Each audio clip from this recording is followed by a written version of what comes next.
So Aquarius, this is going to be your love relationship reading. Right off the bat, I feel like there's very, very low energy and low libido with you guys. It's very, very low. It feels like you're physically, and I even want to say like, it's not so much emotional. It's you're physically and mentally tired. You're physically and mentally tired.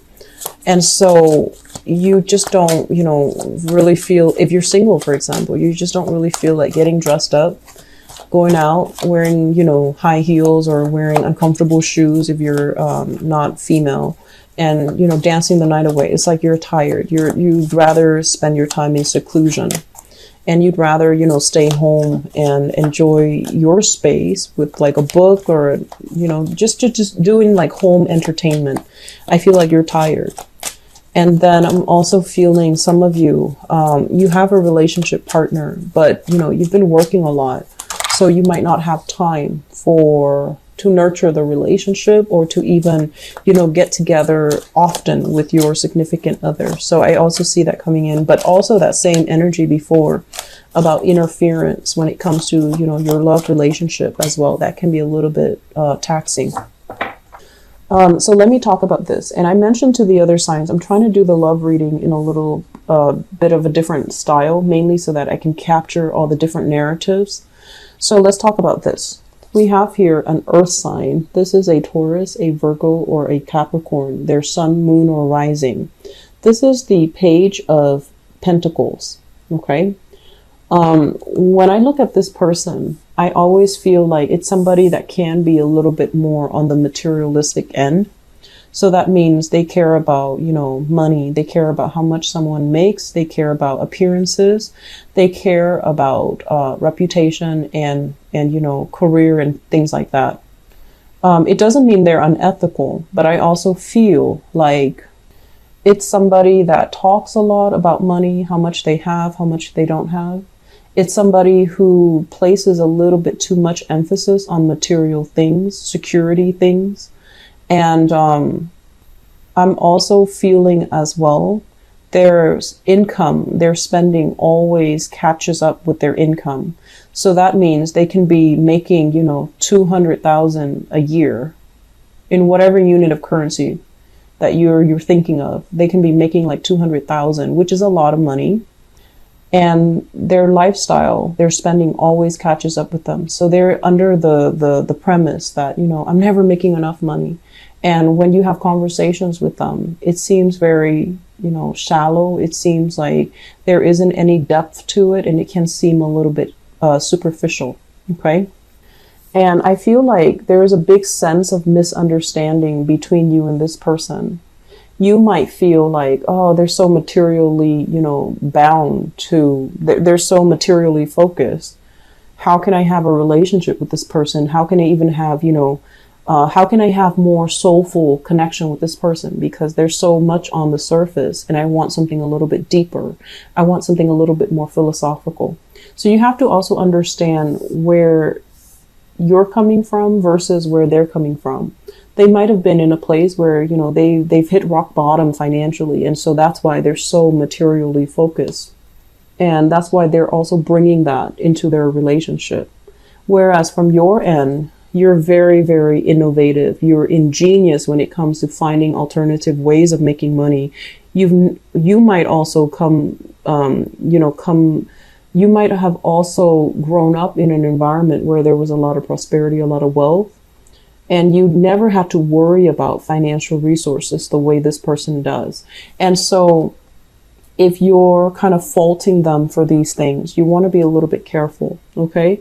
Not everyone has the skills, the way that you do to kind of like cut ties and start over, or, hit bottom and then hit rock bottom financially and then bounce right back. So I do feel that, some people are just innately they're like this, but I feel like you're with somebody that you feel is a little bit too materialistic for your taste. And I also feel like there is very strong attraction as well. I'm sensing it's somebody who's very exotic. Usually when this Nine of Pentacles comes up, it's usually somebody who is of darker complexion.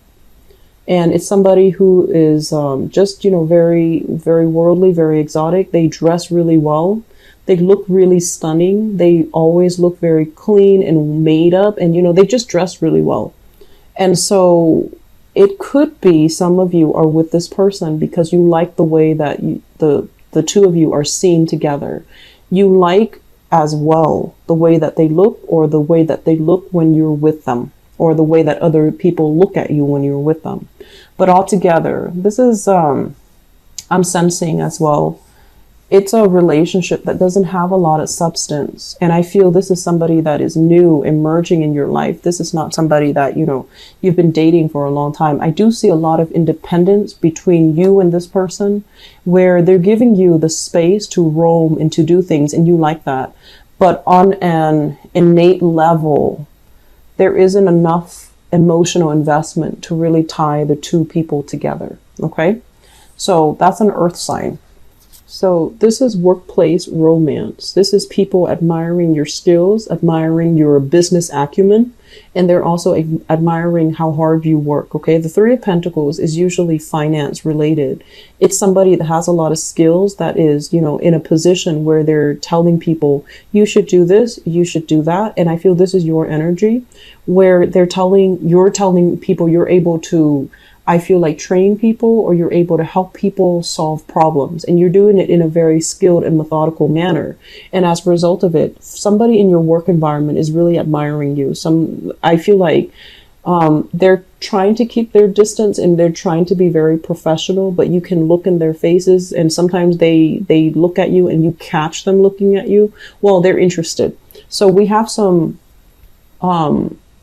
it could potentially blossom into romance, but you're purposely keeping things very platonic, which is very smart of you. I also feel you're not feeling that person. Okay. We have here the Three of Swords, which is basically not really feeling it, not feeling that flutter in your stomach, not feeling your heart beat when the person is around. But I feel like somebody is just admiring you, but it feels very unrequited from your end. Okay. So I do sense this is the month they're going to make themselves known. They're going to say nice things about you. They're going to also possibly, I want to say, like, throw in some nice compliments your way, or complimenting you to other people. And it's going to make you you're going to be made aware that they have, romantic intentions for you. Whether or not you go ahead with it, I just don't feel like dabbling in office romance is a smart move. So just be careful. Okay. I just feel like you're going to be stumbling across a lot of admirers at work. And the people that admire you, it's not just for the way that you look. It's not just for the superficial reasons. They admire you because of your skills. So in a way, they admire you as a whole person. But I feel like you're keeping a very stone face. You're keeping, your professional distance, which is something I strongly would advise, because I don't feel this is going to be, worth pursuing. Okay. We have here Three of Pentacles, which is, love at work, and Three of Swords, disappointment. So when they're all linked together, you're best off not to make a move, and, not dilly-dallying in that department. Okay. So let's talk about this energy. Okay. So we have here, let me talk about this one first, because it's been showing up many months for you guys. This is a water sign, Page of Cups. And this is somebody that is, I mentioned, like usually attention seeking. Somebody that thrives on love and admiration from another person. They need it in order to feel good about themselves. They need it to feel safe and secure about where they stand with you. So they need a little bit more affirmation, a little bit more attention.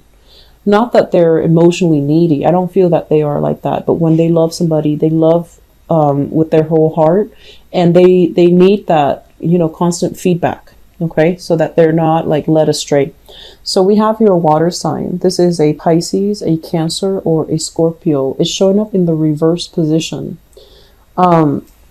It's linked up here with the sign that I mentioned earlier, the Page of Wands. And the Page of Wands, I feel like in this situation, you have a lot going on in your life. You have a lot of plans that you're trying to bring into the fold. You have a lot of people that you're interacting with. Your world is really starting to open up.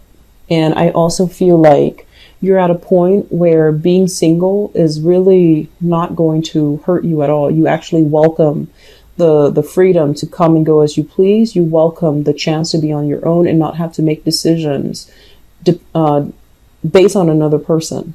Okay. So I feel like some of you are reassessing.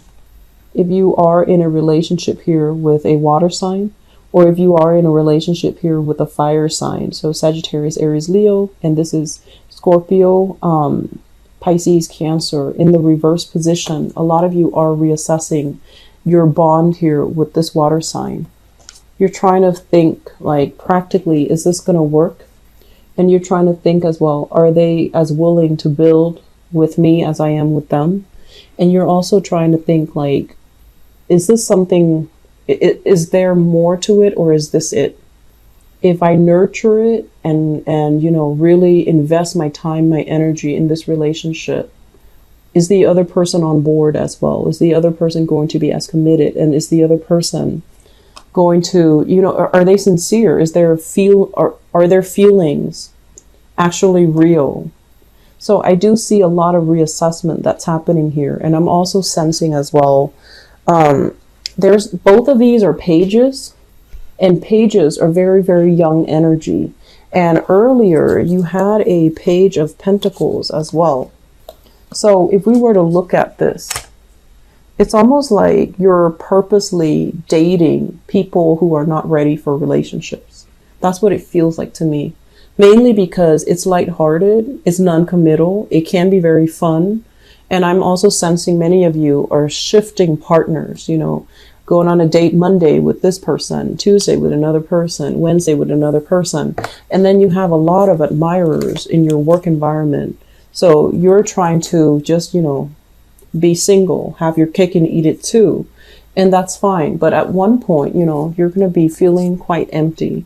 So if you are right now dating and you're just going through, you know, the motion, just dating people and trying to figure out what sticks, I do feel this fire sign can be very good. This is Sagittarius, Aries, or Leo. If you're just dating, mindlessly dating, and you're just like, I wonder what works, this is a good energy. It's a very compatible energy with you. And I also feel this person, they're still growing into themselves.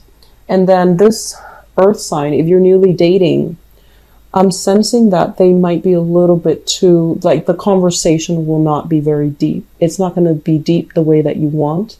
And I don't really see that emotional connection. The water sign, emotional connection for sure, but they might be, they require a lot more maintenance, and they require more heartfelt conversation that will make you really uncomfortable.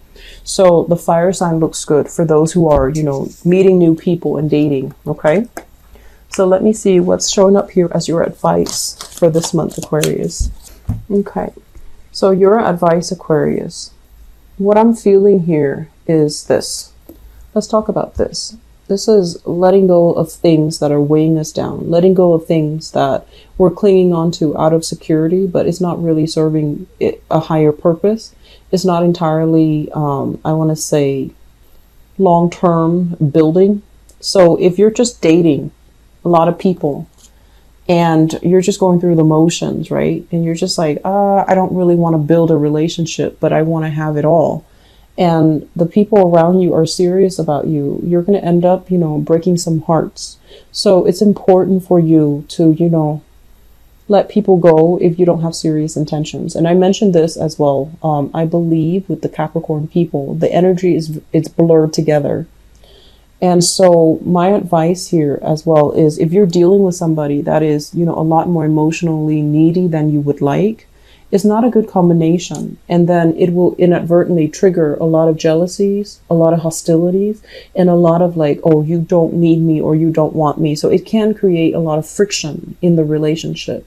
So aim for relationships that are a little bit more harmonious, a little bit more lighthearted, so that you don't end up, you know, repeating cycles. Because I mentioned before, when you love, you're capable of loving very, very, very deeply.